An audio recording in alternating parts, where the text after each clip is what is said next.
उसको क्यों निलंबित किया? डीएम को क्यों निलंबित किया अगर एडमिनिस्ट्रेशन का फेलियर नहीं है?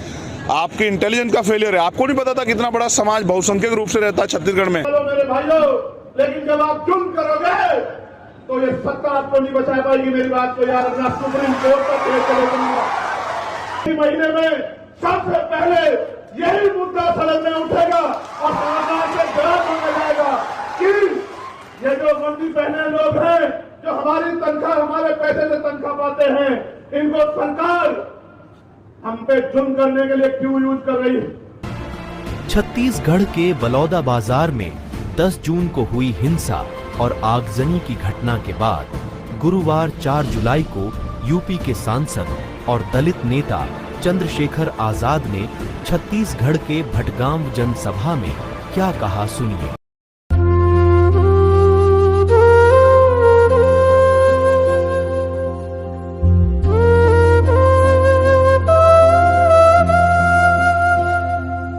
कहीं ये जानकारी पहुंची कि वहाँ एक घटना हुई, लेकिन असल जो है वो मैंने बताया पूरा मामला क्या है। गुरु घासीदास का जी का जो है, जो जैत स्तंभ है, जो हमारे सम्मान और हमारी आस्था का प्रतीक है सतनामी समाज का, उसको बार बार खंडित किया जा रहा था। हमारे लोगों ने 1 महीने का अल्टीमेटम देके कहा कि ये कोई सामान्य घटना नहीं है, इसके पीछे कोई षड्यंत्र साजिश हो सकती है जिसका भविष्य में बड़ा नुकसान हो सकता है, तो आप इसकी सीबीआई जांच कराओ।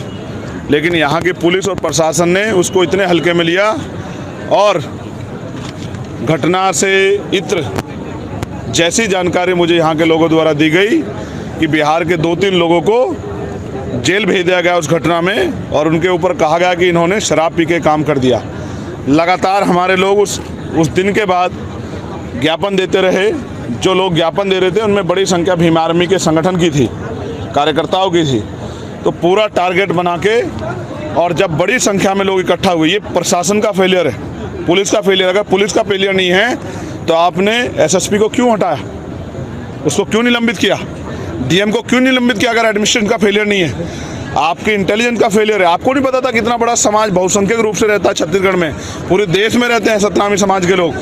आपने उनको नजरअंदाज किया और फिर जिस तरह से पूरी घटना घटी, मैं हिंसा के खिलाफ हूँ, लेकिन ऐसा लगता है यहाँ जानने के बाद कि कुछ ऐसे माफियाओं को जिनका पर शिकंजा सरकार कसने वाली थी, या जिनकी फाइलों में गंभीर जांच हो रही थी, उन्हीं की फाइलें जल गई, चाहे आबकारी वाले हों चाहे और कुछ लोग हों। ऐसा लगता है कि जिस तरह आग बाहर से ना लगी हो, आग अंदर से लगाई गई हो, क्योंकि सतनामी समाज के लोग तो अपने मान सम्मान और गुरु घासीदास जी के सम्मान के लिए आक्रोशित थे ही। उनको मोहरा बना दिया गया। ये तो सीधे सच्चे लोग हैं। गुरु घासीदास जी का नारा था, मन का एक समान, यानी कि मानव मानव एक समान, यानी कि इंसान बराबर हैं। ये लोग तो अहिंसा के पुजारी हैं, मानवता के प्रेमी हैं। ये तो इस तरह का कोई, आज भी हजारों की संख्या में इकट्ठा हुए, एक पत्ता भी नहीं हिला। ये कभी भी इस तरह की हिंसा का हिस्सा नहीं बन सकते, लेकिन एक षड्यंत्र करके पूरे सतनामी समाज को बदनाम करने का काम किया गया।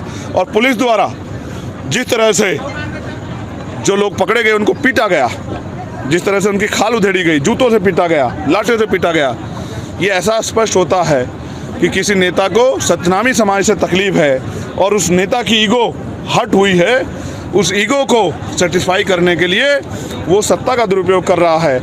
अगर इसकी सीबीआई जांच हो जाए, जो कि हमारे लोग भी मांग करें, तो उस घटना की भी, और ये जो घटना हुई है, मैं चाहता हूँ दोषियों पे सख्त कार्रवाई हो, सख्त से सख्त हो, लेकिन दोषियों पे हो, निर्दोषों पे नहीं। और वो तब होगी जब इस घटना की सीबीआई जांच होगी। मैं माननीय मुख्यमंत्री से मांग करता हूँ कि वो इस घटना की सीबीआई जांच कराएं। अगर वो दूध का दूध पानी का पानी करना चाहते हैं, अगर वो वास्तविकता में चाहते हैं कि घटना पूर्ण रूप से जानकारी में आए, तो सीबीआई जांच कराएं।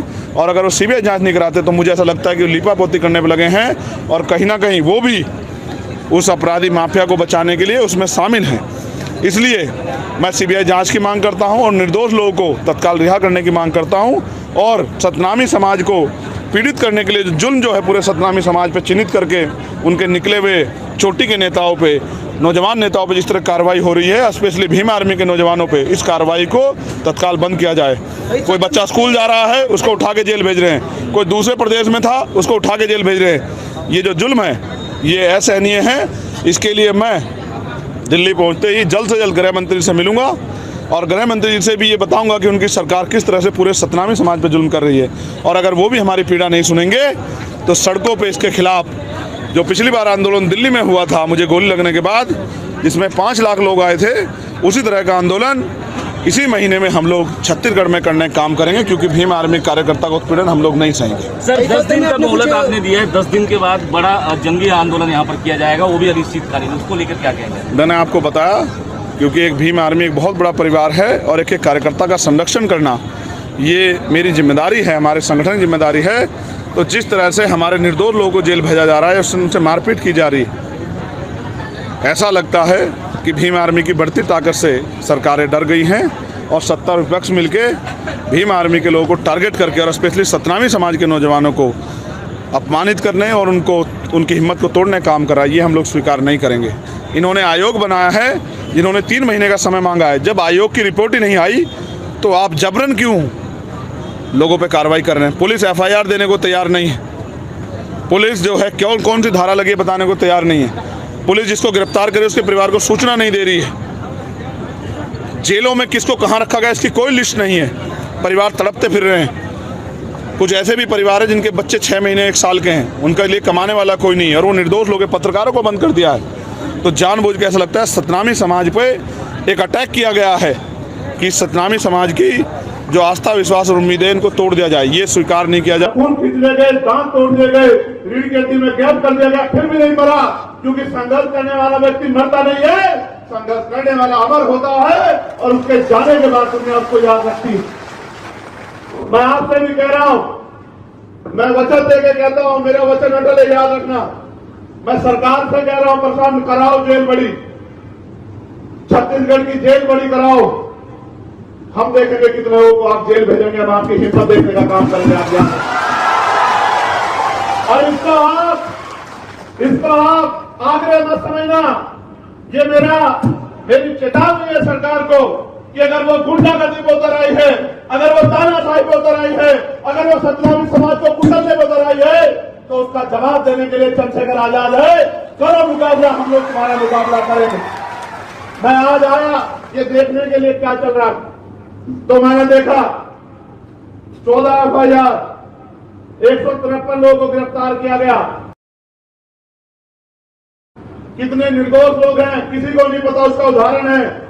मैं तो खाकी वर्दी वालों की भी आवाज उठा रहा हूं कि इनको 8 घंटे की ड्यूटी कर दो, इनको बहुत तकलीफ सहनी पड़ती है, लेकिन आप ही सोचो, आपके भी परिवार हैं।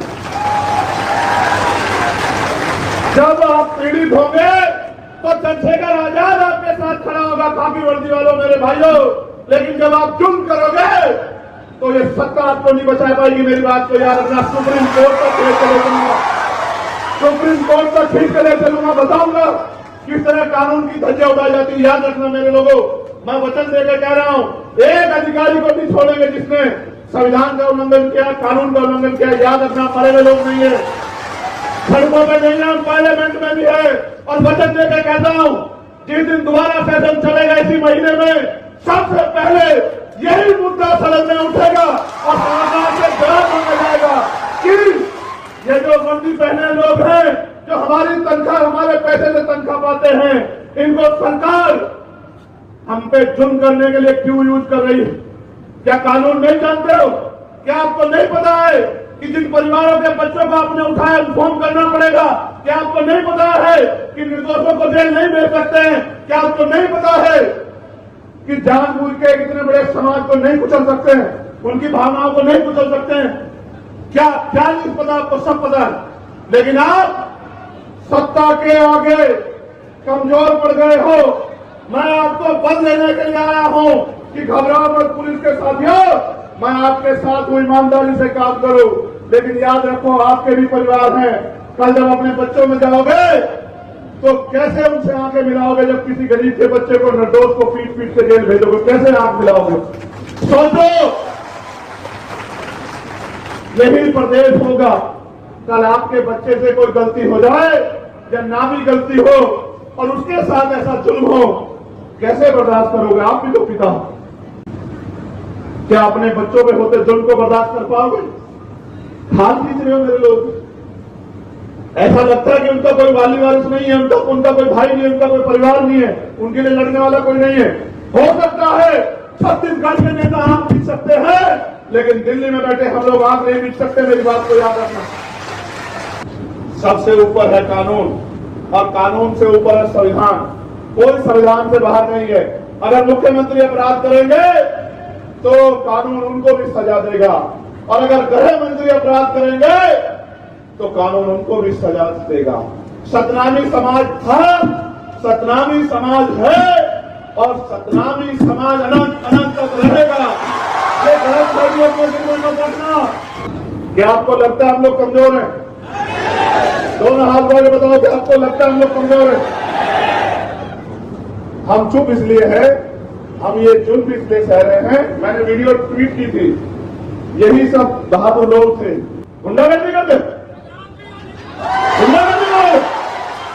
पुलिस तो सरकार की होती है। मैं तो खुद से नाराज कि हम यहाँ इतने ताकतवर नहीं है कि आपका ट्रांसफर पोस्टिंग कर सकें। हम यहाँ इतने ताकतवर नहीं कि आपको सस्पेंड कर सकें। हम यहाँ इतने ताकतवर नहीं कि आप पे मुकदमा लगा के आपको जेल भेज सकें।